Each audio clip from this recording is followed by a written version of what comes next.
now is a good time to tell you that for charity I have decided that I'm going to eat one of my houseplants. And that plant you thought was looking super cute at your local plant shop, deadly. That plant you thought, oh, I'll give this to my grandma as a pick-me-up after her surgery, deadly. That plant you thought was pet safe, deadly. Welcome to spooky season. I was looking online and I saw all of these Halloween themed videos, best plants for Halloween, spooky vibes kind of thing, and I thought, you know what? Some of these plants that we're peddling here, that we're talking about here, they're rather toxic. So let's talk about it.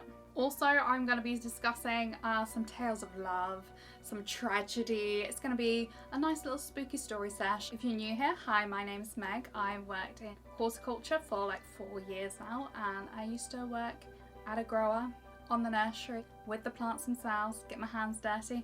Yeah, hard to believe. I've been collecting houseplants for over 8 years, and we're going to talk about some really toxic ones. So the majority of houseplants that you buy are actually aeroids. Speaking of witches and spirituality, we're talking about crystal. All aeroids contain calcium oxalate crystal, and that is the primary cause of their toxicity. Where are these crystals in the plant? Well, they can be stems, in the berries, in the leaves, in the roots, every part of it. So it's best if it's labelled toxic not to eat it, but we'll get into that later. These crystals are super sharp and they can penetrate cell walls as they go down, as they're digested. Can lead to things like hypercalcemia.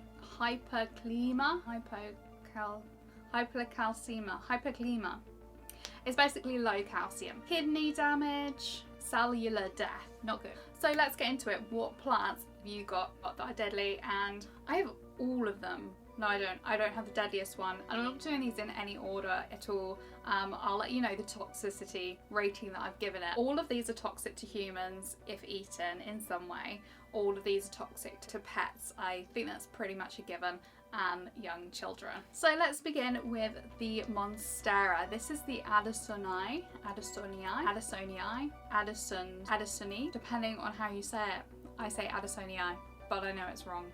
We really need to do a video on plant pronunciation. So if ingested, monsteras can cause burning sensations, swelling of the lips and tongue and throat, excessive drooling and vomiting. Now with the Monstera deliciosa, you can actually eat the fruit of the plant, but only when it's ripe. The calcium oxalate crystals are present in the fruit, and even in the ripe fruit, it can cause hives, itchiness of the skin, rashes, basically unpleasant, but it tastes delicious. That's where it gets its name, deliciosa, apparently.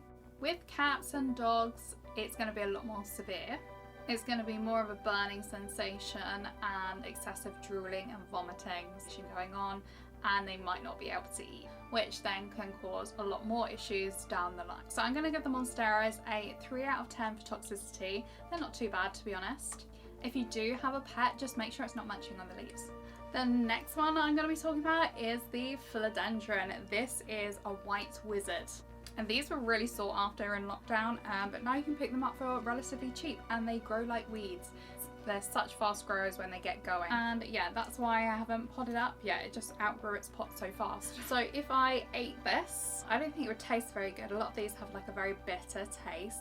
Apparently, allegedly, I didn't just go around nibbling. It can cause severe mouth irritation, throat irritation, drooling, swelling, vomiting, diarrhea, and it can cause the same in pets. And the reason we know this is because there are documents of this actually happening, which is a shame, but now we know what not to eat it. Let's not put this in our salads, guys. So with the philodendron, I'm going to give it a 4 out of 10 for toxicity. I think it is a little bit more toxic from the sound of things than the Monstera. Now let's talk about the Epipremnum. If anyone's recommending that you get these because they're a pet safe plant, err on the side of caution to that information, because that's not what I've heard. This is an Epipremnum scindapsus and is recovering from being outside in around 2 degrees weather. I got it inside before, it was frosty outside, so it's doing okay-ish. This one is less toxic than the philodendron, I would say, and it causes mild indigestion, irritation. It's just not nice. With cats and dogs, it can cause burning sensation of the mouth, swelling of the lips and tongue, and excessive drooling and vomiting. So I'm going to give this one a 3 out of 10 for being toxic. Now onto the story time, guys. This is a plant that I haven't actually had myself, and you know what, I would like it myself because the flowers are super pretty. Lots of people have this plant as an indoor plant as well as a garden plant, but I don't think they're that hardy, so you have to bring them inside if you're keeping them outside during the summer. So the oleander plant actually stems in tragedy and around loss and toxicity and a Romeo and Juliet love situation going on in ancient Greece. I'm going to tell you how people suspect the name came about, and then I'm going to tell you that everyone loves and goes with how the name came about. Some people believe it comes from the Greek ole, meaning destruction, and aina, meaning man, hinting at its toxic nature. So, glad to see nothing's changed in 1,000 years then. Others think it's derived from Latin olea, meaning olive, due to its leaf shape. Regardless, its beauty and danger have captivated people for centuries. So there's this Greek legend and myth surrounding this plant. The story goes that Lander, a young lad from Abydos, fell in love with Hero, a priestess of Aphrodite who lived in a tower in Sestos. And they fell in love with each other after meeting at a festival.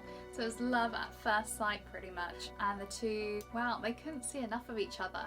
But there was one small issue. She lived in Sestos and he lived in Abydos, which is on opposite sides of the Hellespont. In order to meet with Hero, Leander would swim across the strait every night, guided by the light in her tower, which was this little lamp. And just like a lighthouse, he could see it in the distance and he swam over. As you can imagine, there was a storm one day and he was swimming out into the sea, guided by this light, but it began flickering and waving in the wind, and suddenly it went out and he couldn't see where he was going.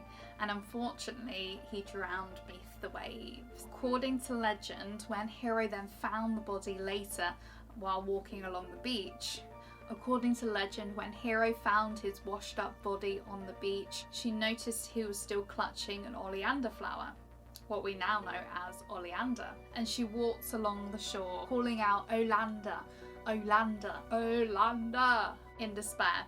Then, after all this grief, she went back to her tower and tragically jumped from it and joined him in death. And there we have it, our Romeo and Juliet-esque love story, but every bit an ancient Greek tragedy. This beautiful plant that was named after this Greek myth, yeah, we're going with the Greek myth, just a small part of it can cause nausea, vomiting, diarrhea, tremors, dizziness, irregular heartbeats, and cardiac arrest. And throughout history, it's been noted how deadly and toxic this plant is. And there are still, unfortunately, cases going on today where someone accidentally eats a part of the plant, and it is confirmed how deadly this plant is. So for this plant, I'm going to give a 9 out of 10 for toxicity, because if you touch it, it's not going to kill you and it's not going to eat you or anything like that. But it is something to note if you do have this in your house and you're going to have children over, small pets, just put it out of reach, away from little prying hands. And it said as little as 15 to 20 grams of this plant, of the root of this plant, is to be fatal. Even a single leaf can be really severe for humans, and it can cause comas, seizures, and the symptoms rapidly progress. So this one is really, you've got to be really careful when handling it. According to the stats, death can occur around 2 to 3 hours if it's left untreated. So if you know anyone that has ingested any part of this plant for whatever reason, maybe they thought the flowers were a good garnish, get them to hospital ASAP. You never know how they're going to react. And this is my Daffodillia, also known as the dumb cane, and you can probably guess where we're going to go with this one. So as I've told you before, a lot of these plants, when you eat them, it causes swelling and indigestion and all that jazz.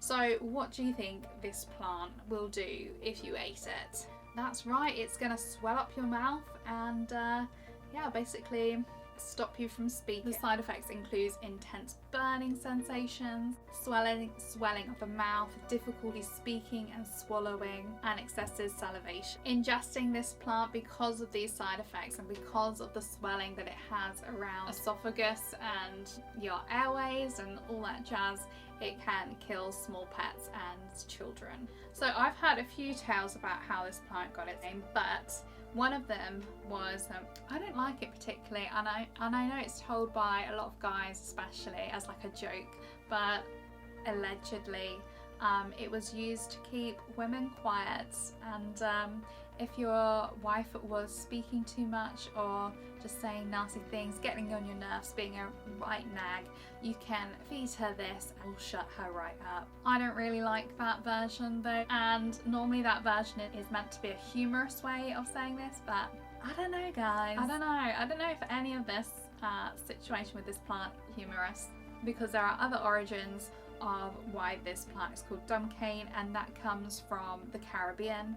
And it's that slave owners in the Caribbean would use this plant as a punishment tool. They would get the slaves to chew the parts of the plant, and it would make their mouth swell, their tongue swell, their lips swell, so it would temporarily silence them. They wouldn't be able to speak. Either way, both stories are, it just shows how toxic this plant is and how it's used as a tool to deliberately punish people in the past. So this one, it didn't say anything about causing death, but most people would have the same side effect to it. So I'm going to give it a 5 out of 10 for toxicity, but I'm going to give it 11 out of 10 for the way it's been used and weaponized in the past. Next up we have the caladium. This one is such a pretty plant. So if you ingested the pretty leaf of a caladium, you will experience burning of the mouth, swelling of the mouth and throat, difficulty swallowing, nausea and diarrhea. Fun. And yes, it affects both animals and humans, so definitely keep that away from cats eat things. It's specifically cats, and then there's a few dogs that eat grass that I know of, but cats seem to like munch away on a lot of things, and I don't know why, but they're ones to watch out for. So for this one, I'm going to give it a 4 out of 10. Next, we're moving on to the peace lily, and this plant is pretty much the name of this plant is pretty much an oxymoron for how it would make you feel on the inside if you ingested it. Amongst the oral irritation, the mouth burning, the vomiting, you will also suffer from excessive drooling. And this plant is a plant apparently that affects a lot of pets, so a lot of people buy this one as like a peace offering or as a home warming gift. They're very popular in your supermarkets, stock them, everywhere stocks a peace lily, so a lot of people get the peace lilies, and a lot of people get them without realizing the damaging effects that they can have on pets. And from my research, this is kind of how they found out how toxic it was, through the reoccurring pet poisonings that happened when the pets ingested. So do not get this if you have munching pets. I couldn't find any like severe cases of this plant, so I'm going to give it a 3 out of 10 for toxicity. Next up we have the syngoniums. This is one that I got from the plant swap, and it is absolutely stunning. Syngoniums are so easy to care for. And you can get ones that trail like this one, or they climb, and you can get them where they clump, they're more clump forming, and they can bush out a lot. But this one's just beautiful. It's like almost galaxy leaved with a splash of pink in it. But if I ate this, I could expect to have all swelling, burning sensations, excessive drooling, and apparently observed reaction in pets and children led to its toxicity classification. But again, with the syngoniums, I haven't found anything that leaves me to believe there have been any death or severe casualties from ingesting this, so I'm going to give it a 3 out of 10 for toxicity. And next we have the anthurium. So with the anthuriums, they do put out quite a few flower spikes, and especially if they've been grown in a nursery where there's a lot of other anthuriums, they tend to be pollinated, and you eventually come home with a flower that has been pollinated and berries begin to form, basically the seeds that it's producing. And sadly, some people think those seeds are edible, or children think there's something to munch on. Oh, it looks like a good Smartie. Or pets get involved, it looks like a nice snack. The berries do go from green to orange to red, and that should be enough of a warning sign not to touch it. but when people have eaten them or eaten the plant, it has led to throat swelling, irritation, burning sensation, excessive drooling, difficulty swallowing and vomiting. The effects on pets can be more severe, with burning sensations around the mouth, throat, swelling, and if you've already got a cat or a dog that's been through a lot, maybe it's been a bit ill, munching on this would not be good. Death by antherium. So overall, I'm going to give this a 4 out of 10 for toxicity, because it is a little bit toxic. It's a little bit more than some of the other ones. Now is a good time to tell you that for charity, I have decided that I'm going to eat one of my houseplants. In fact, not 1, not 2, but 3 of my houseplants. I've decided I want to do it for Perennial, which is a charity that supports people working in horticulture. Can I raise £50 for eating houseplants? I don't know. It's a bit niche, guys. And if you wanna go along that journey with me, like and subscribe. Do you have any stories of? By no means are these the deadliest plants in the world, but you never know what you're sharing your living room with.